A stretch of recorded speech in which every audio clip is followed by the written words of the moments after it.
Kwingineko, mbunge wa Kiharu Ndindi Nyoro amelaani kile alichokieleza kuwa ni ongezeko la matumizi ya makundi ya wahuni kuvuruga mikutano ya kisiasa na kuwatisha Wakenya.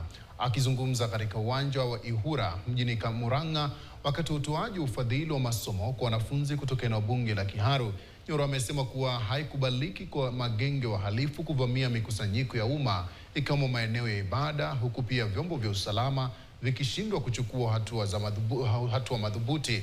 Alidai kwamba vurugu zilizoshuhudiwa katika matukio ya hivi karibuni ya kisiasa zimepangwa na watu walio ndani ya serikali, akionya kwamba vitendo hivyo vinatishia pia kuwa kiwango kikubwa amani na ukuaji wa demokrasia nchini. Wahuni wanaenda mpaka kanisani kama vile tuliona All Saints. Kama askari wako hapo wamepewa orders na wakubwa wao waachane na hao wahuni. Nchi ambayo ilikuwa inapeleka askari kule Haiti kupigana na uhalifu kama hii na gunism, ndio tu serikali yenyewe inafanya kazi kama gunism.